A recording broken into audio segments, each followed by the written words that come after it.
জোর খবর শুধু রাজ্য নয়, কেন্দ্রেও পরপর দুর্নীতি প্রকাশ্যে আসছে। আমরা প্রথম ধারাবাহিক তুলে ধরছি আজ এই মুহূর্তে আজকের বিশেষ প্রতিবেদনে কয়লা দুর্নীতি। সকল রাজ্যগুলির ঘাড়ে বন্দুক রেখে এতদিন কেন্দ্র চলছিল বেশ দুলকি চালে। গরু পাচার থেকে কয়লা দিয়ে বাঁচতে চেয়েছিল কেন্দ্র। কয়লা কেলেঙ্কারি দুর্নীতির মুখোশ ক্রমশ প্রকাশ্যে এসে পড়ছে। আদানিকে নিয়ে সুবিধা আজ যেমন প্রকাশ্যে, তেমনি আমরা গত মাসেই এবং এই চলতি মাসে আমাদের সংবাদপত্রে এখন নজর ইএনসি থেকে প্রকাশ করেছিলাম একটু পরেই আপনাদের সামনে তুলে ধরছি। আজ এই এখন নজর ইএনসি বাংলা চ্যানেলে আপনাদের সামনে আমি ডাক্তার সঞ্জয় সেন এবং তথ্য সহযোগিতায় আমাদের সহযোগী এখন নজরের অমিত দত্ত। আসুন দেখে নিন কী দুর্নীতি। 8ই ফেব্রুয়ারি ভারতীয় অর্থনীতির ওপর একটি শ্বেতপত্র সংসদে পেশ করা হয়েছিল, যাতে স্পষ্টভাবে দেখানো হয় বর্তমান কেন্দ্রের মোদী সরকার কীভাবে তাদের উত্তরাধিকার সূত্রে প্রাপ্ত অব্যবস্থিত অর্থনীতিকে বদলে দিয়েছে। আমূল পরিবর্তন নাকি মোদী সরকার বিজেপি করেছে। দীর্ঘ 23 পাতায় আছে দুর্নীতির ওপর একটি বিভাগে পূর্ববর্তী কংগ্রেস নেতৃত্বাধীন ইউপিএ সরকারের আমলে 1.86 ট্রিলিয়ন টাকার কয়লা ব্লক বরাদ্দ দুর্নীতির কথা। তারপর মোদী সরকার ক্ষমতায় আসে। মোদী তার কয়লা ব্লক আবন্টনের সংস্কারের মাধ্যমে কয়লা সম্পদের স্বচ্ছ বরাদ্দ নিশ্চিত করবে। দেশকে কয়লা লাইসেন্সের অন্ধকার ক্ষেত্র থেকে আলোতে নিয়ে গেছে বলে দাবি করে বিজেপির নরেন্দ্র মোদী সরকার। আবার মিথ্যে কথা, মিথ্যে প্রতিশ্রুতি। 2014 সালে নরেন্দ্র দামোদর মোদী প্রধানমন্ত্রীর আগে গুজরাটের মুখ্যমন্ত্রী ছিলেন। তিনি মিথ্যা প্রতিশ্রুতি দিয়ে বলেছিলেন 15 লাখ টাকা প্রতিটা অ্যাকাউন্টে নাগরিকদের দেবেন। সেই থেকে শুরু ক্ষমতায় আসার আগেই মিথ্যা প্রতিশ্রুতি।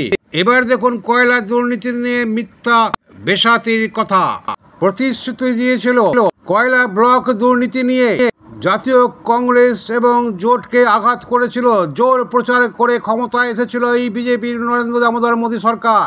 কিন্তু ক্ষমতায় এসে পুঁজিপতি ব্যবসায়ীদের সাহায্য করতে এই কয়লা দুর্নীতিকে প্রাতিষ্ঠানিক পর্যায়ে নিয়ে যেতে সফল হয়েছে, এটা বলা যেতেই পারে। তবে কিভাবে? আমরা এখন নজর ইএনসি বাংলা থেকে ধারাবাহিক বের করছি আজ প্রথম কিস্তি। 2014 সালে কয়লা ব্লক কেলেঙ্কারির তখন নরেন্দ্র মোদীর জুমলা বাক্যে দেশকে নাড়িয়ে দিয়েছিল। 2015 সাল নরেন্দ্র দামোদর মোদীর নেতৃত্বাধীন বিজেপি সরকার 41 বিলিয়ন টনেরও বেশি কয়লা সহ 220টিরও বেশি কয়লা ব্লক বিতরণের জন্য একটি নতুন কয়লা নিলাম প্রক্রিয়া এবং বরাদ্দ ব্যবস্থা চালু করে। তখন দেশবাসী ভেবেছিল এই মোদী দেশের দুর্নীতি রুখবে। কিন্তু বিভিন্ন তথ্য দস্তাবেজ খুঁজে পাওয়া যাচ্ছে যে শ্বেতপত্রে করা দাবির বিপরীত ঘটনা ঘটিয়ে চলেছে এই মোদী বিজেপি সরকার। বর্তমান কেন্দ্রীয় সরকার প্রাথমিক সতর্কতা পেয়েছিল দুজন সংসদের কাছে থেকে যে নতুন কয়লা ব্লক বন্টন ব্যবস্থাতে আপোষ করা হয়েছে পুঁজিপতি ব্যবসায়ীদের কাছে, যা দুর্নীতির দিকে পরিচালিত হচ্ছে, সরকারের বদনাম হচ্ছে। এই সতর্কতা বার্তাগুলি এসেছে বর্তমান 2 কেন্দ্রীয় মন্ত্রীর কাছ থেকে। উল্লেখ্য, এই 2 কেন্দ্রীয় মন্ত্রীর মধ্যে একজন হচ্ছে আর.কে. সিং, অপরজন রাজীব চন্দ্রশেখর। একজন হচ্ছে বিজেপির সাংসদ, অপরজন নির্দল সাংসদ। এই দুজনকে শুনুন, এইভাবে এই দুজনকে উপঢৌকন দেওয়া হয় রক্তচক্ষু নয়তো ঠান্ডা মাথায় বশ করে মন্ত্রিত্বে ঢুকিয়ে নেয়। বিজেপি থেকে বিজেপির বিরুদ্ধে বা সরকারের স্বচ্ছতার প্রশ্নে কোনো আঙুল তোলা যাবে না।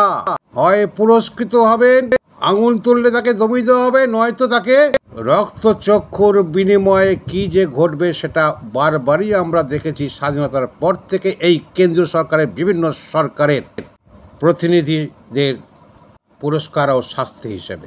এটাই চলে আসছে চিরকাল। বিজেপির ক্ষেত্রে কেন হবে এর ব্যতিক্রম? ওই 2 সাংসদ মন্ত্রী হওয়ার আগে ভারতের কয়লা বিতরণের জন্য তড়িঘড়িতে করা খসড়া বিধিগুলি বেসরকারি সংস্থাগুলিকে নিলামে কারচুপি করতে উৎসাহ যোগাবে বলে জানিয়েছিলেন তার চিঠিতে, এবং সরকারকে আর্থিক ক্ষতির মুখে ফেলে বিশাল মুনাফার সুবিধা পাইয়ে দেওয়ার অনুমতি হচ্ছে এই খসড়া।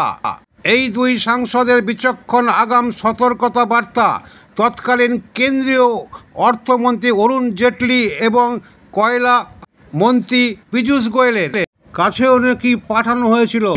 একজন সাংসদ প্রধানমন্ত্রী মোদীকে চিঠির একটি প্রতিলিপি চিহ্নিত করেছেন। তিনি ওই আর.কে. সিং, যিনি এখন মন্ত্রী। প্রতিবাদের পুরস্কার হিসাবে দুর্নীতি ধামাচাপা দেওয়ার মুখ বন্ধ করার উপঢৌকন পেয়েছেন আর.কে. সিং এবং রাজীব চন্দ্রশেখর। সেই সময় চিঠি তথা পরামর্শ কেন্দ্রের মোদী সরকার তাদের কর্ণপাত করেননি পরামর্শে। এর পরিবর্তে জনসাধারণের মধ্যে নতুন কয়লা নিলাম ব্যবস্থাকে স্বচ্ছ বলে প্রশংসা করেছিলেন এই মোদী সরকার। নতুন বিধি ব্যবস্থার অধীনে কয়েক ডজন কয়লা খনি বরাদ্দ এবং নিলাম করা হয়। প্রায় এক বছর পর 2016 সালে জুলাই মাসে ওই দুই সংসদ সদস্য সঠিক প্রমাণিত হয়েছিল যে দুর্নীতি কত গভীরে চলে যাবে, টাকা পয়সার পুঁজিপতিদের হাতে চলে যাবে। সেই আশঙ্কায় স্ট্যাম্প পড়ল অর্থাৎ সিলমোহর পড়ল controller and auditor general of India তথা CAG রিপোর্ট। কয়লার নিলাম কতটা সন্দেহজনক তা উল্লেখ আছে। তার প্রমাণ দিয়ে সংসদে একটি রিপোর্ট পেশ করেছে CAG। এই রিপোর্টে সরকার দ্বারা সর্বোত্তম আর্থিক আয়ের চেয়েও কম দামে কয়লা এবং ব্লকগুলিকে এক পাশে ভাবে বেসরকারি সংস্থাগুলিকে পাইয়ে দেওয়ার ষড়যন্ত্র চক্রান্ত এবং সম্ভাব্য নিলামে কারচুপির বেশ কয়েকটি মামলার দিকে ইঙ্গিত করা হয়েছে। অথচ দেখুন, ওই দুই সংসদ আগেই কিন্তু বিচক্ষণতা দেখিয়ে সতর্ক করেছিলেন।